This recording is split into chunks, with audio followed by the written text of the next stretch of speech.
জগন্নাথ বিশ্ববিদ্যালয় কেন্দ্রীয় শিক্ষার্থী সংসদ যকসু ও হল সংসদ নির্বাচনে ভোট গ্রহণ শেষ হয়েছে। এখন গণনা চলছে। এর আগে সকাল ৯টা থেকে বিকেল ৩:৩০ পর্যন্ত চলে ভোট গ্রহণ। যকসু নির্বাচনে কেন্দ্রীয় সংসদের জন্য ৩৮টি এবং হল সংসদের জন্য একটি ভোট কেন্দ্র নির্ধারণ করা হয়েছিল। নির্বাচনে প্রতি ১০০ শিক্ষার্থীর জন্য একটি করে ভোট গ্রহণ বুথ তৈরি করা হয়েছিল। ৬টি ওএমআর মেশিনের মাধ্যমে ভোট গণনা করা হবে। এর আগে ২ দফা পিছিয়ে জগন্নাথ বিশ্ববিদ্যালয় কেন্দ্রীয় শিক্ষার্থী সংসদ ও হল সংসদ নির্বাচনের নতুন তারিখ ঘোষণা করা হয় বিগত বছরের ৩০ ডিসেম্বর। ভোট গ্রহণ নিয়ে সংবাদ সম্মেলন করেছে শিবির সমর্থিত অদম্য জবিয়ান ঐক্য প্যানেলের ভিপি প্রার্থী এবং ছাত্রদল সমর্থিত ঐক্যবদ্ধ জবিয়ান প্যানেলের ভিপি প্রার্থী।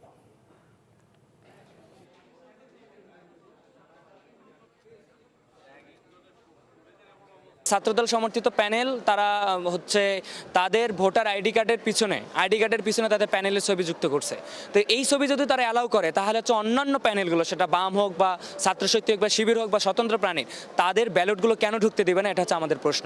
যদি নির্বাচন কমিশন এবং রাষ্ট্রীয় প্রশাসন তাদের এই নিরপেক্ষতা ধরে রাখতে পারে শেষ পর্যন্ত, তাহলে যে পরিবেশ আছে এখানে সুষ্ঠু, অবাধ এবং নিরপেক্ষ নির্বাচন বাস্তবায়ন করা সম্ভব। জগন্নাথ বিশ্ববিদ্যালয় ক্যাম্পাসে আছেন আমাদের সহকর্মী আপেল শাহরিয়ার, সরাসরি যুক্ত হচ্ছেন তিনি। আপেল, ভোট গণনা কি শুরু হয়েছে আর ক্যাম্পাসের পরিস্থিতি কেমন দেখছেন? জগন্নাথ বিশ্ববিদ্যালয়ের কেন্দ্রীয় শিক্ষার্থী সংসদ নির্বাচনের ভোট গ্রহণ শেষ হয়েছে। মোট ৩৯টি কেন্দ্রে ভোট হয়েছে এবং এখন পর্যন্ত কেন্দ্রীয় যে নিয়ন্ত্রণ কক্ষ, যেখান থেকে আনুষ্ঠানিকভাবে ফলাফল ঘোষণা করা হবে, সেখানে ৩০টি কেন্দ্রের ব্যালট বাক্সগুলো এখানে নিয়ে আসা হয়েছে। আরও ৯টি বাকি রয়েছে সেগুলো পথে। এবং নির্বাচন কমিশন থেকে আনুষ্ঠানিকভাবে কত শতাংশ ভোট পড়েছে সেই বিষয়টি না জানালেও অনানুষ্ঠানিকভাবে আমাদেরকে যেটি জানানো হয়েছে, তারা আশা করছেন ৬৫% বেশি ভোট পড়েছে।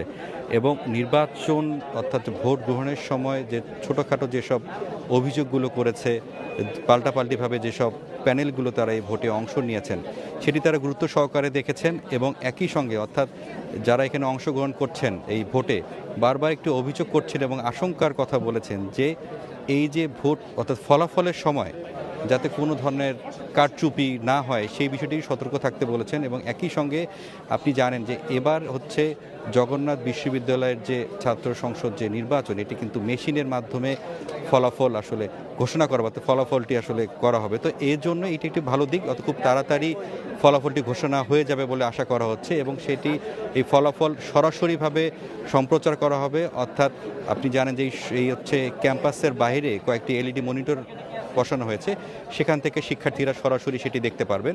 এবং এখন ক্যাম্পাসের ভিতরে কোনো শিক্ষার্থীদেরকে এখানে অবস্থান করতে দেওয়া হচ্ছে না, তাদেরকে মাইকে অনুরোধ করা হচ্ছে তারা যাতে ক্যাম্পাসের বাইরে গিয়ে অবস্থান নেন। জানছিলাম যকসু নির্বাচনের খবর।